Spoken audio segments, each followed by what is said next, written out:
Ya, pertandingan di grup 3 ya hari ini antara Persipa Pati melawan tamunya dari Delta Sidoarjo berakhir dengan skor 2-2. Pertandingan yang sangat dramatis ya, teman-teman.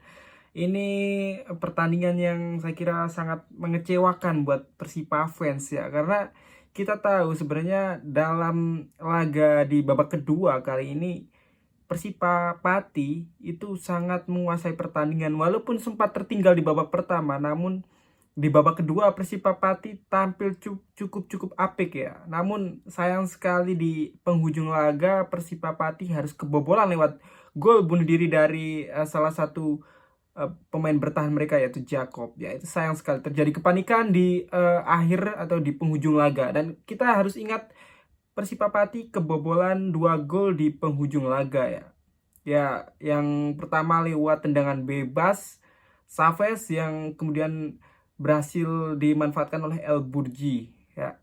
Karena pemain belakang Persipa ini nggak cukup bagus dalam refleks saat terjadi rebound ya.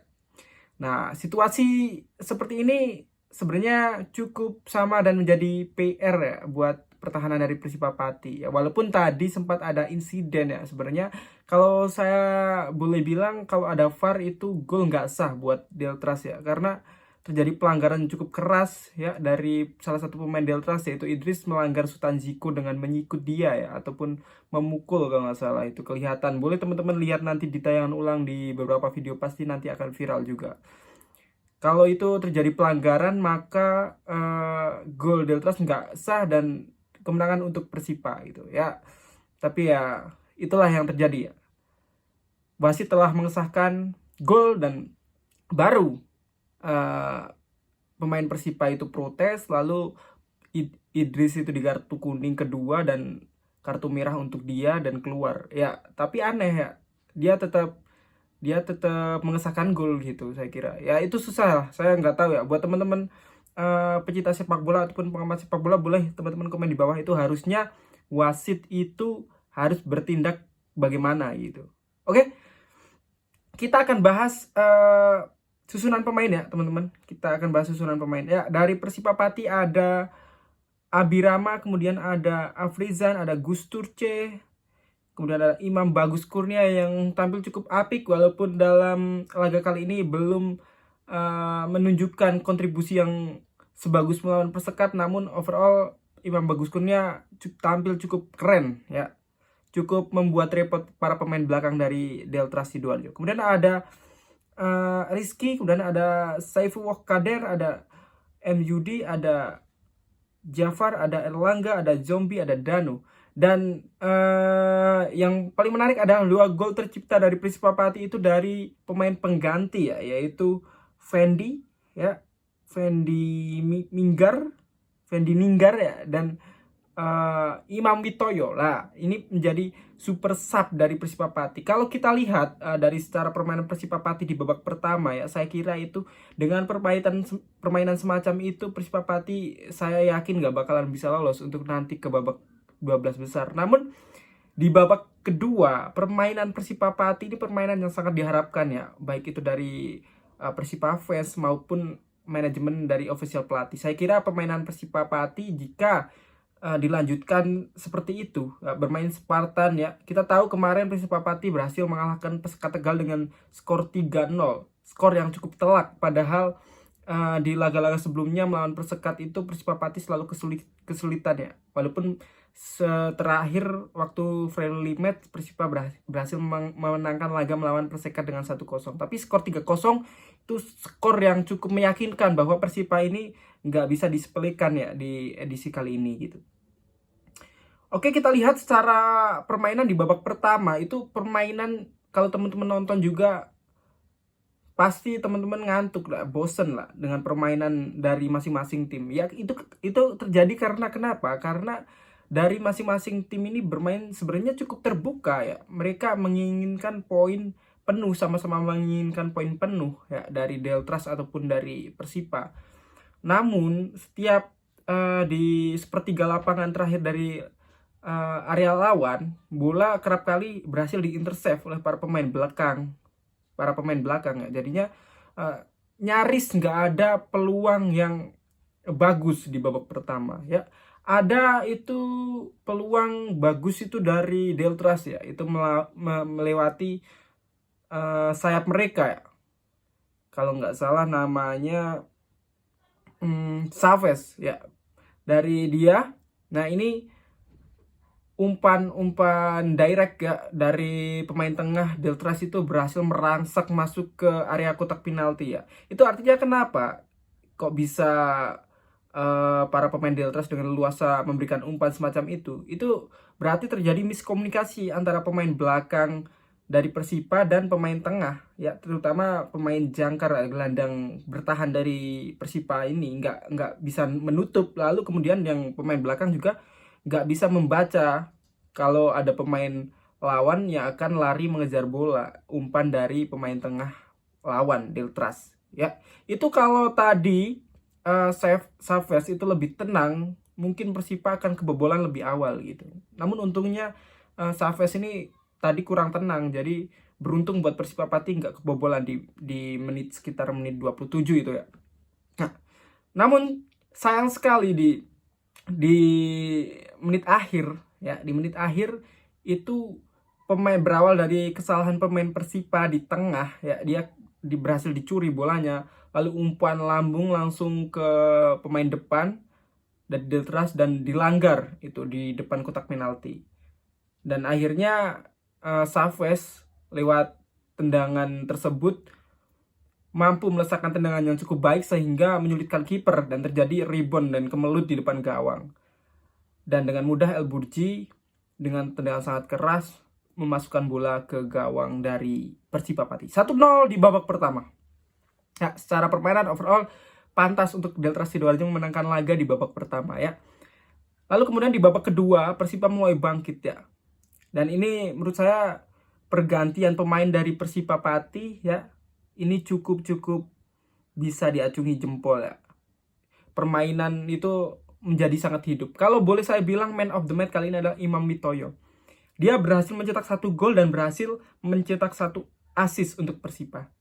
Ya, karena pemain senior ini memang bisa dibilang cukup bisa diperhitungkan ya. Kalau bisa dibilang saya kasih nilai 8,5 untuk pertandingan kali ini ya.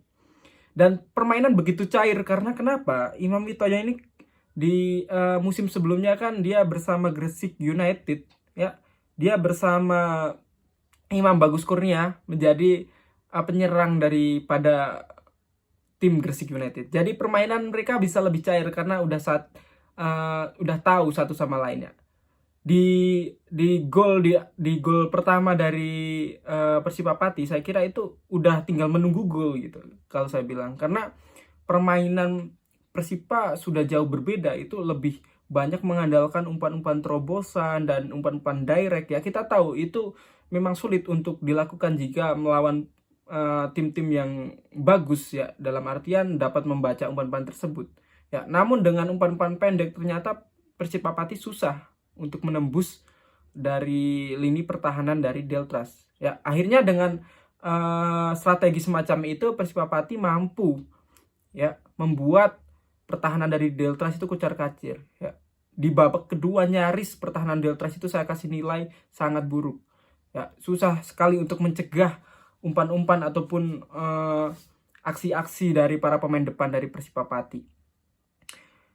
Berawal dari tendangan Imam Bagus Kurnia yang itu kalau kata saya niatnya dia mau crossing namun malah masuk ke atau lebih ke dalam dan membuat kiper itu kesusahan dan dia meninju bola keluar corner, dan dari corner kick ya ini Imam Mitoyo berhasil mengheading bola ya, berhasil menyundul bola dengan leluasa ke gawang dari Deltras. Bam 1-1 untuk Persipa dan Deltras. Nah, setelah gol dari Persipa Pati ya, permainan Persipa Pati ini semakin jauh semakin bagus ya. Banyak sekali peluang-peluang yang diciptakan dan para pemain belakang Deltras ini semakin banyak melakukan blunder juga. Dan selisih 10 menit. Nah, selisih 10 menit. Lagi-lagi umpan yang sangat cantik dari tengah menuju Imam Witoyo berhasil merobek pertahanan ya. Dan Imam Witoyo dia dengan tenang, saya kira ya, dengan tenang bisa melakukan umpan cutback. Ini salah teman-teman. Itu umpan yang sangat sulit dilakukan dengan posisi lari ya. Dengan posisi lari Imam Witoyo berhasil kasih umpan cutback ya, mengiris ya. Itu umpan kan mengiris ya, kalau bisa dibilang itu umpan silang ya. Dan gol yang dicetak oleh Fendi Ninggar dengan sangat bagus, dengan sangat percaya diri. Gol dilakukan oleh Fendi Ninggar dengan satu sentuhan. Masuk 2-1 untuk Persipapati. Setelah itu Persipapati lebih banyak melakukan serangan lagi, namun nggak ada peluang yang bahaya ya, bisa dibilang. Maksudnya mungkin nggak sebagus sebelum gol kedua dari Persipa gitu serangannya. Walaupun memang secara permainan Persipapati jauh lebih bisa kontrol permainan gitu. Dan di menit-menit akhir ya, saya kira itu pelanggaran dulu ya. Pelanggaran Sutanjiko kan, Sutanjiko itu kan dia berhasil direbut bolanya ya. Kemudian dia disikut ataupun dipukul kalau salah saya lihat. Nah, itu harusnya pelanggaran di situ dan bola berhenti ya. Namun wasit membiarkan pertandingan tetap berjalan sehingga terjadi kepanikan di lini belakang. Nah, ini buat pelajaran juga buat pemain belakang dari Persipa ya. Walaupun terjadi hal semacam itu, tetap harus fokus dulu. Jangan berharap wasit untuk segera meniup fluid, karena pandangan wasit, sudut pandang wasit itu nggak sama seperti pemain ya.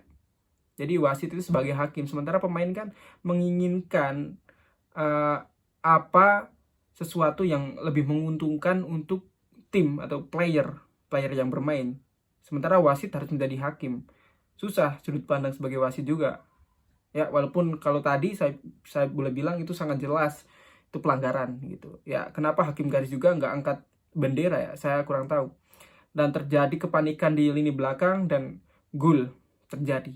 Itu saya juga nggak habis pikir akan terjadi gol itu, karena semacam sudah dipastikan di penghujung laga bahwa Persipa akan menang ya. Karena itu gol terjadi di menit 94 teman-teman. Dan dengan demikian klasemen sementara tidak akan berubah ya. Persela Lamongan tetap berada di peringkat pertama dengan 12 poin dan Gresik United berada di peringkat kedua dengan 9 poin, sementara Persipapati berada di peringkat ketiga dengan 6 poin dan Delta Sidoarjo sama mengoleksi 6 poin ya. Kemudian di bawahnya di peringkat kelima ada Persijap Jepara, kemudian ada Perseka Tegal, dan di posisi terakhir ada PSCS Cilacap. Di grup 2 ini sangat kompetitif ya teman-teman. Jadi nanti buat Deltras ataupun Persipa boleh evaluasi apa yang menjadi kesalahan masing-masing tim dan bisa mengejar dari para tim-tim yang berada di atas ya, seperti Persela ataupun Gresik. Ya, terima kasih teman-teman untuk video kali ini. Sekian, sampai jumpa di video selanjutnya.